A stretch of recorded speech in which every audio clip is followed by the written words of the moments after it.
नमस्कार दोस्तों, स्वागत है आपका अपनी ऑनलाइन क्लासेस में। आज हम पढ़ने जा रहे हैं प्रॉब्लम ऑफ रिक्रूटमेंट, भर्ती की समस्याएं।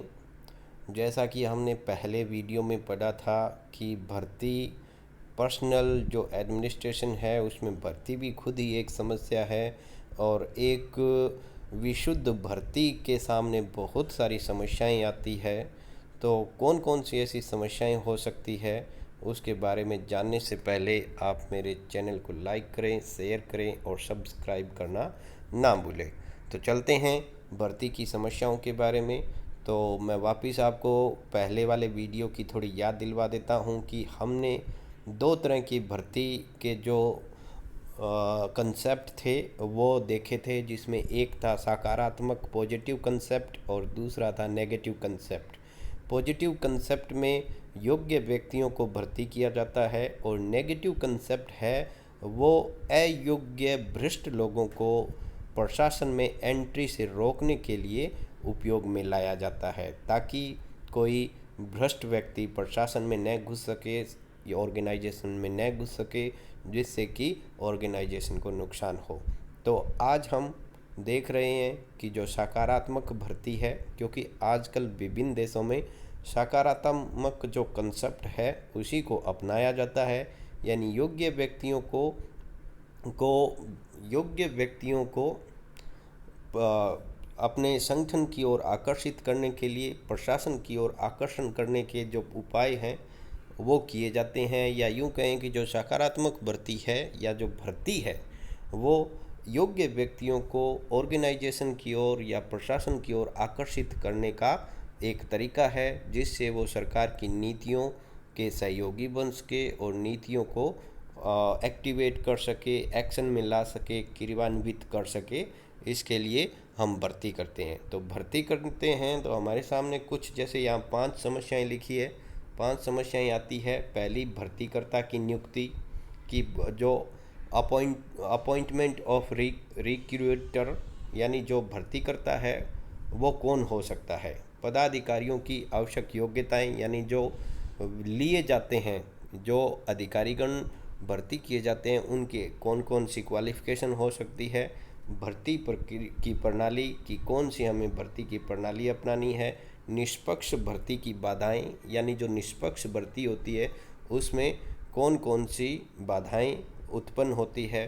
भर्ती की आदर्श प्रणाली, यानी आइडियल मेथड ऑफ रिक्रूटमेंट की जो आदर्श मेथड कौन से हो सकते हैं।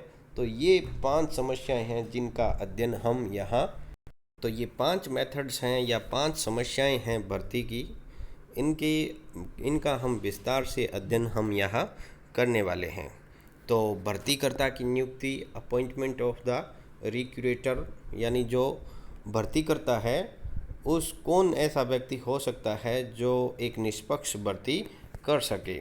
भर्तीकर्ता की नियुक्ति, भर्ती करने वाली सत्ता की निश्चित ही सबसे महत्वपूर्ण समस्या है, यानी ये बहुत ही महत्वपूर्ण समस्या है। सेवी वर्ग की भर्ती करते समय सबसे बड़ी कठिनाई यही उपस्थित होती है कि भर्ती करने वाला कौन हो जो योग्य अभ्यर्थियों का चयन कर सके। प्रोफेसर जो विलोबी हैं, काफ़ी बड़ा नाम है, के अनुसार भर्ती करने वाली सत्ता का प्रावधान केवल सेवी वर्ग प्रणाली का ही नहीं वरन देश की राजनीतिक व्यवस्था का एक अनिवार्य लक्षण है। यह समस्या अपने आप में इतनी महत्वपूर्ण है कि लगभग सभी सभ्य देशों ने अपने संविधानों द्वारा ही भर्ती करने वाली सत्ता का प्रावधान कर दिया गया, यानी सभी ने अपने संविधानों में इस ऐसे एक संगठन या ऑर्गेनाइजेशन या आयोग की स्थापना संविधान में कर दी है। उदाहरण के लिए भारतीय संविधान में संघ लोक सेवा आयोग या राज्य लोक सेवा आयोग की स्थापना करना या उसका प्रावधान करना।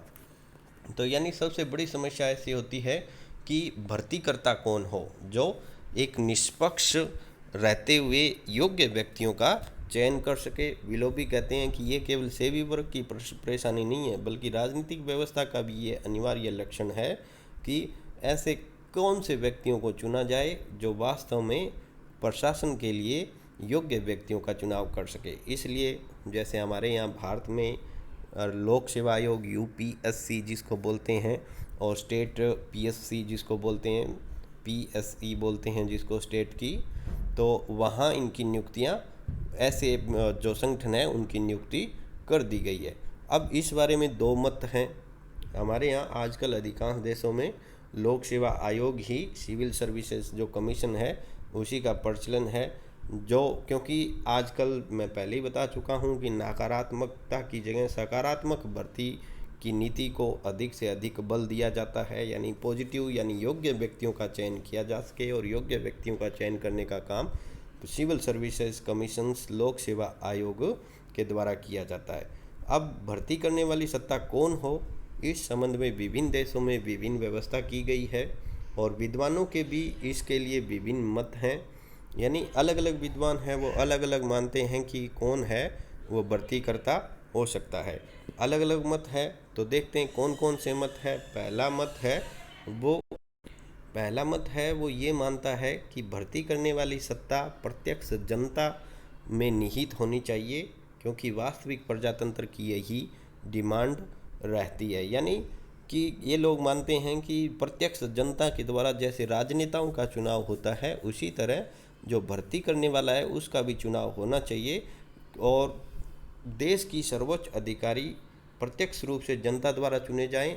ये मानते हैं कि देश के जो सर्वोच्च अधिकारी होते हैं वो जनता के द्वारा ही चुने जाएं, उनका निर्वाचन हो, और ऐसे अधिकारी अल्प अवधि के लिए, शॉर्ट टर्म पीरियड के लिए ही निर्वाचित होंगे, और मतदाता उन्हें वापस बुलाने, राइट टू रिकॉल उनके पास होगा। यानी जब भी वो कोई प्रॉब्लमेटिक हो या कोई ऐसा काम करे जो भ्रष्ट हो या फिर अपने अधिकारों का अनुचित प्रयोग करें, तो जनता उनको वापस बुला सके। ये एक कल्पना मात्र है, क्योंकि इसमें काफ़ी सारी समस्याएं हैं। पहली तो समस्या यही है कि जनता में इतना विवेक नहीं होता है कि वो एक ऐसे व्यक्ति की नियुक्ति कर सके जिससे कि एक सूझबूझ वाला व्यक्ति हमें मिल जाए और वो हमारे लिए भर्ती की प्रक्रिया कर सके। तो पहली तो समस्या यही है कि विवेक कम होता है, बुद्धि कम होती है लोगों में, और कई बार ये होता है कि जनता अपने स्वार्थों के लिए भी ऐसे व्यक्ति को चुन सकती है जो उनके स्वार्थों को की सिद्धि कर सके। तो ये एक तरह से काल्पनिक आइडिया है जो कभी पॉसिबल नहीं होगा। तो दूसरा मत क्या है? दूसरा मत ये है कि पहले जो मत है उसके दोषों को दूर रखते हुए ऐसा मत मान लिया जाता है या ऐसा माना जाता है कि भर्तीकर्ता निकाय को राजनीतिक हस्तक्षेप से दूर रखते हुए पर्याप्त स्वतंत्रता और स्वायत्तता दी जाए। लोक सेवा आयोग का संगठन भी इसी प्रकार का हो कि वे निर्भय होकर अपने लक्ष्यों को प्राप्त करने की दिशा में अग्रसर हो सके। तभी यह संभव होगा कि सरकारी सेवा में योग्य और कर्तव्यपरायण पदाधिकारियों की नियुक्ति की जा सकेगी। यानी कि यहाँ ये कहा जाता है कि राजनीतिक हस्तक्षेप से दूर एक ऐसे संगठन की स्थापना की जाए जो स्वतंत्र हो और अपने लिए कानून बनाने के लिए उसमें ऑटोनॉमी, स्वायत्तता होनी चाहिए।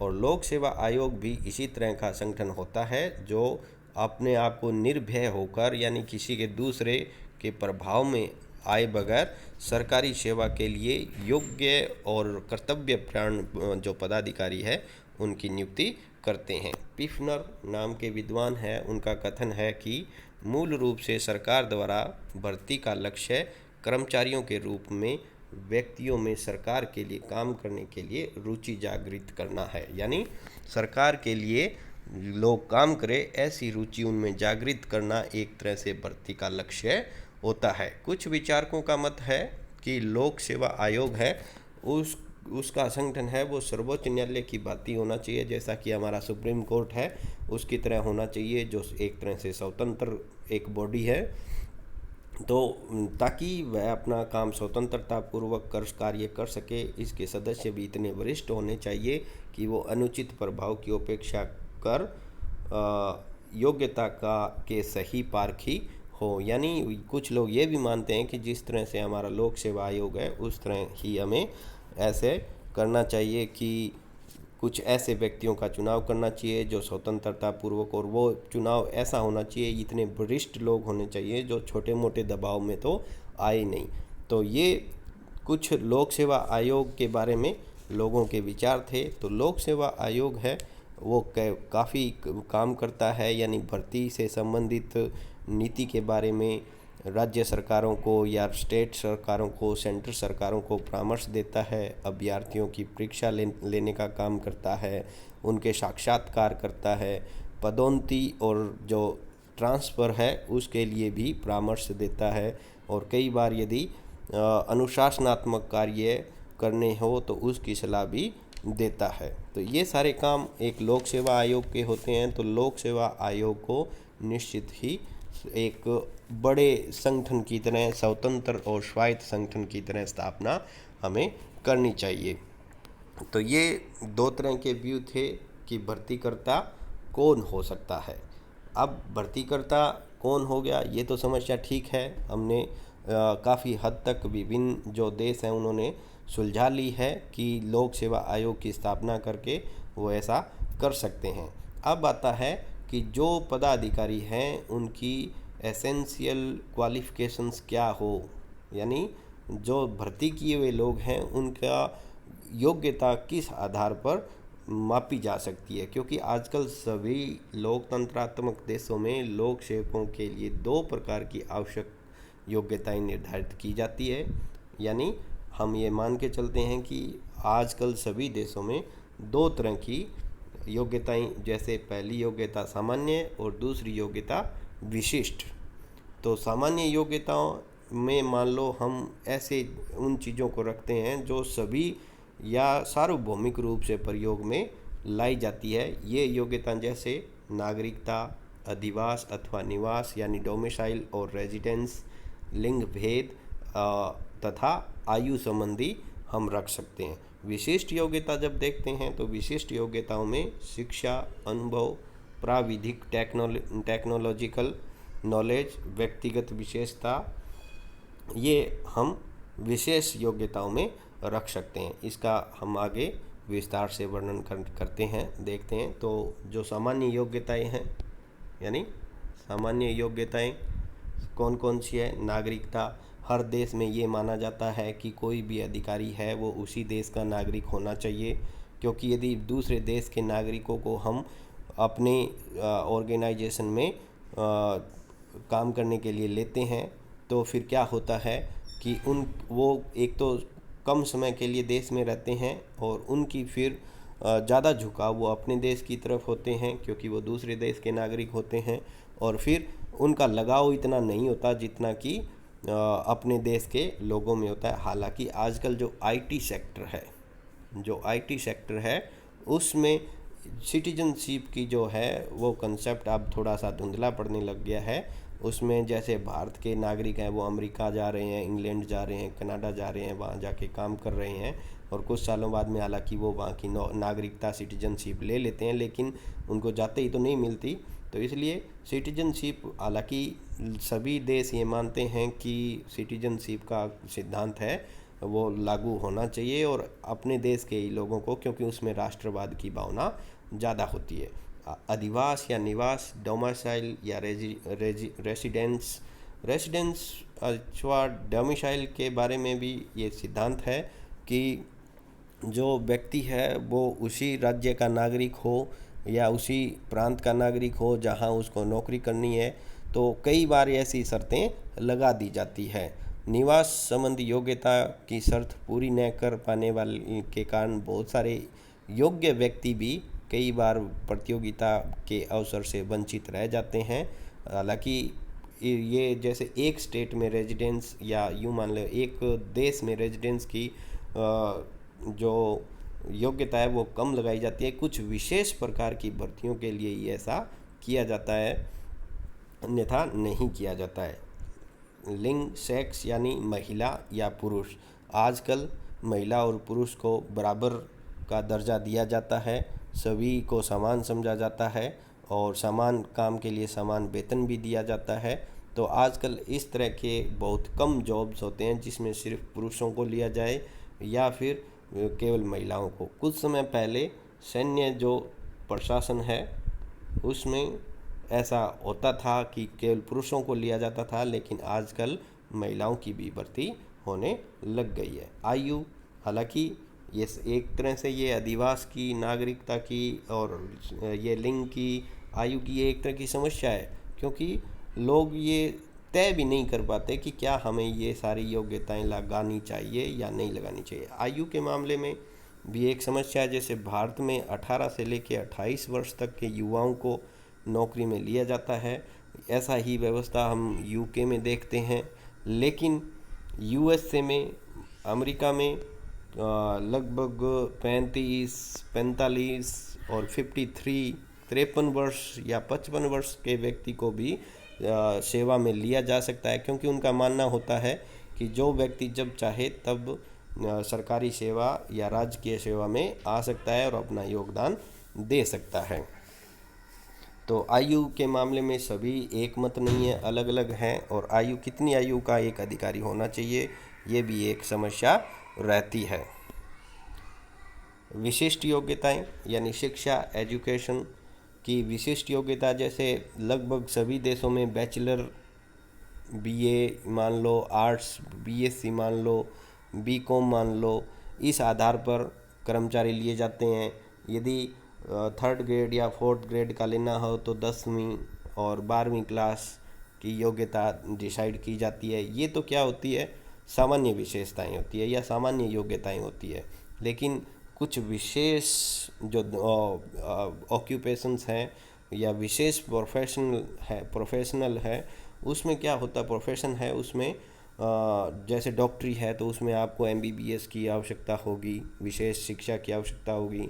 इंजीनियरिंग है तो आपको बीटेक की आवश्यकता होती है, या फिर आपको जैसे अकाउंटेंट के लिए एमबीए करना होता है। तो ये कुछ विशेष शिक्षाएं होती है जो हम, यानी कि जो शिक्षा से संबंधित योग्यताएं हैं, उनको हम 2 भागों में बांट सकते हैं। अनुभव, एक्सपीरियंस, कई बार ये मान लिया जाता है कि जो व्यक्ति अनुभव है, एक्सपीरियंस है, उसको वेटेज दिया जाता है। कई बार है वो नए लोगों की भर्ती की जाती है। तो इसमें भी समस्या रहती है कि अनुभव कितना तय किया जाए, क्या 10 वर्ष का या 15 वर्ष का, यानी जो कई एक तरह से अनुभव की शर्त होती है वो एक तरह से पदोन्नति होती है, भर्ती नहीं होती है। व्यक्तिगत गुण, यानी किसी व्यक्ति में व्यक्तिगत गुण कैसे हैं, यानी व्यक्तिगत गुणों में हम मान सकते हैं कि वह उसमें विश्वसनीयता कितनी है, सामूहिक सूझबूझ यानी प्रेजेंस ऑफ माइंड कितनी है, उपाय कुशलता यानी रिसोर्सफुलनेस उसमें कितनी है। ये कुछ ऐसे, या फिर यूँ कहें कि उसमें निर्देश एवं नियंत्रण की क्षमता कितनी है। तो ये कुछ व्यक्ति के पर्सनल जो स्किल्स हैं या पर्सनल क्वालिफिकेशन हम इसको मान सकते हैं। तो इस आधार पे भी ये इंटरव्यू के समय देखी जाती है कि क्या उसमें ऐसी विशेष योग्यता है या नहीं। तकनीकी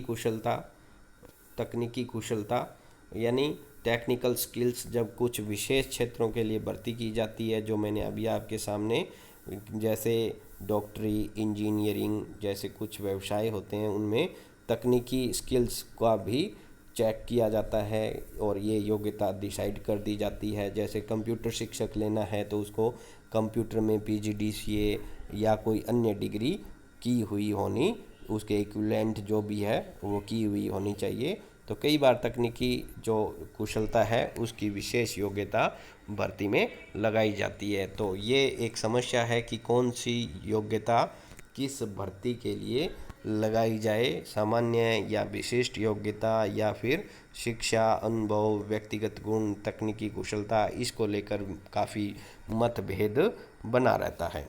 भर्ती की प्रणालियाँ, मेथड ऑफ रिक्रूटमेंट यानी रिक्रूटमेंट की कौन कौन से प्रकार हो सकते हैं। तो ये 2 तरह के प्रकार होते हैं, एक भीतरी भर्ती और एक बाहरी। भीतरी को हम पदोन्नति मानते हैं और बाहरी को हम डायरेक्ट रिक्रूटमेंट या सीधी भर्ती मानते हैं। तो डायरेक्ट रिक्रूटमेंट ही वास्तव में भर्ती होता है। पदोन्नति एक तरह से भीतरी जो मेथड्स है वो तो एक तरह से प्रमोशन होता है, जिसका अध्ययन हम नेक्स्ट वीडियो में करने जा रहे हैं। तो ये 2 तरह के मेथड्स होते हैं। अब दोनों के कुछ पॉजिटिव पक्ष हैं, कुछ नेगेटिव है। जैसे प्रमोशन से आपको एक अनुभव वाला व्यक्ति मिल जाएगा, उसके ऊपर आपको ट्रेनिंग का ज़्यादा खर्चा नहीं करना पड़ेगा, साथ ही साथ वो उसमें आदेश देने की क्षमता ज़्यादा होगी। तो कुछ उसके पॉजिटिव पक्ष भी हैं, कुछ नेगेटिव ये हैं कि इससे कि आपके पास सीमित क्षेत्र होंगे, यानी जहाँ से आपको चयन करना है लोगों का वो क्षेत्र सीमित होता है। पदोन्नति के चक्कर में आपको कई बार अयोग्य व्यक्ति को भी, यानी सीनियरिटी के हिसाब से अयोग्य व्यक्ति को भी ऑर्गेनाइजेशन का हेड बनाना पड़ सकता है, जो कि ऑर्गेनाइजेशन का बट्टा बिठा सकता है। उसी तरह भारी जो डायरेक्ट भर्ती होती है उसके भी कुछ पॉजिटिव और नेगेटिव इफ़ेक्ट्स या होते हैं। जैसे नए लड़के होते हैं तो उनमें अनुभव नहीं होता है, कई बार नए लड़के उच्च पदों पे पहुंच जाते हैं तो फिर जो भीतर के लोग होते हैं, यानी जो सीनियर लोग होते हैं, वो अपने आप में कुंठा उनमें उत्पन्न हो जाती है कि एक छोटा सा व्यक्ति कैसे हमें आदेश दे सकता है।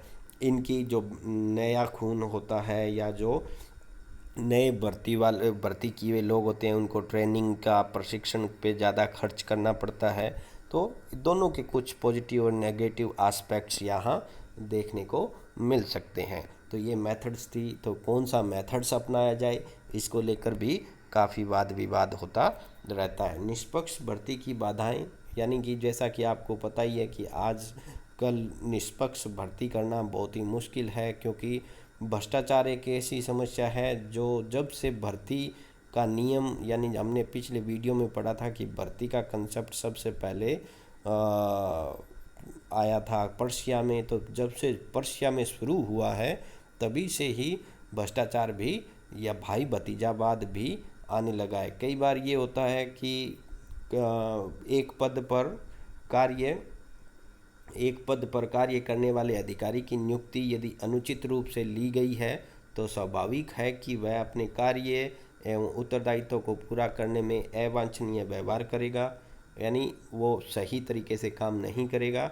यदि उसकी नियुक्ति किसी राजनीतिक नेता अथवा मंत्री की सिफारिश से हुई है तो उस समय वह समय पड़ने पर उस नेता और मंत्री के हित साधन के लिए काम करेगा, यानी न्यूट्रल नहीं रहेगा।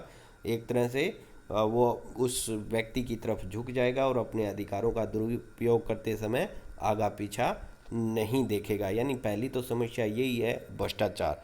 तो दूसरी और भी बहुत सारी चीज़ें हैं, कुछ समस्याएं जैसे नेशनल करैक्टर, यानी यदि किसी व्यक्ति का राष्ट्रीय करैक्टर नीचा होगा तो फिर वो राष्ट्र के लिए काम नहीं करेगा या फिर ऑर्गेनाइजेशन को काम करने के लिए बाधित करेगा।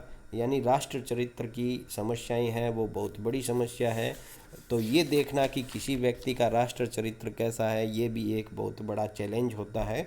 कई बार ऐसे लोग, भ्रष्ट लोग या नीचे चरित्र के लोग आ जाते हैं जो ऑर्गेनाइजेशन के लिए या फिर प्रशासन के लिए बहुत ही खतरनाक साबित होते हैं। इकोनॉमिक प्रॉब्लम, यानी जिस देश में अर्थव्यवस्था या आर्थिक स्टेटस बहुत नीचा आता है तो वहाँ फिर ऊंचे आदर्श, ऊंचे मूल्य और नैतिक चरित्र, नैतिकता या राष्ट्रीय चरित्र की बात करना एक तरह से बेईमानी होगी। यानी वहाँ पर फिर करप्शन की ज़्यादा संभावनाएं रहती है। परीक्षा का कम समय, यानी शॉर्ट पीरियड ऑफ एग्जामिनेशन, जब हम भर्ती करते हैं तो फिर हम क्या करते हैं कि हमारे पास परीक्षा का समय बहुत कम होता है। इतने समय में किसी व्यक्ति की योग्यता की जांच कर लेना बहुत ही मुश्किल काम होता है। जैसे लिखित परीक्षा 3 घंटे की होती है, इंटरव्यू मुश्किल से 10 मिनट का चलता है, यानी 3 घंटे 10 मिनट में आप किसी व्यक्ति को संपूर्ण मूल्यांकन आप नहीं कर सकते। भाषा, यानी भाषा बहुत एक तरह से किसी के विचार अभिव्यक्ति का साधन होता है, और जिस व्यक्ति की भाषा पर पकड़ किसी जैसे अच्छी होती है, किसी की कमज़ोर होती है। और फिर सबसे बड़ी समस्या ये आती है कि भारत जैसे बड़े देशों में जहाँ भाषा है वो प्रत्येक 10 किलोमीटर पे बदल जाती है, या यूँ कहें कि जहाँ तमिल, तेलुगु, हिंदी, मराठी, पंजाबी, आसमिया, बहुत बांग्ला जैसी भाषाएं बोली जाती है। तो ये ज़रूरी नहीं कि हर व्यक्ति इंग्लिश और हिंदी में ही अच्छा हो। तो कई बार ये होता है कि कोई योग्य व्यक्ति लेकिन अपनी भाषा की कमजोरी की वजह से उसका चयन नहीं हो पाता है। परीक्षा के रूपों की कठिनाइयाँ, यानी परीक्षा कौन सी ली जाए, लिखित जाए, मौखिक ली जाए, या केवल इंटरव्यू बेस पे लिया जाए, तो जो जितने रूप हैं काफ़ी सारे हैं, तो इस आधार पर भी कई तरह से कठिनाइयाँ होती रहती है। आदर्श प्रणाली, आदर्श मेथड्स को लेकर भी कि कौन सा आदर्श मेथड हो सकता है, तो और आदर्श मेथड के लिए क्या क्या चीज़ होनी चाहिए। तो भर्ती की आदर्श प्रणाली के लिए आवश्यक है कि सार्वजनिक और व्यक्तिगत सेवाओं के आकर्षणों का सुचारू रूप से समन्वय किया जाए, यानी जो सार्वजनिक और व्यक्तिगत जो सेवाएं हैं उनमें आकर्षणों का सुचारू रूप से दोनों में समन्वय किया जाए। और कुछ चीज़ें जो वांछनीय है आदर्श प्रणाली के लिए, जैसे हर जो प्रणाली है उसमें गतिशीलता होनी चाहिए, समय के साथ उसमें परिवर्तन करने की क्षमता होनी चाहिए, क्योंकि जिस जिस तरह से विकास हो रहा है उसी तरह से फिर भर्ती की जो प्रणालियां हैं उसमें भी गतिशीलता होनी चाहिए। फ्लेक्सिबिलिटी होनी चाहिए, यानी ये नहीं कि 4 नियम बना दिए तो उसी पर हमेशा चलेंगे।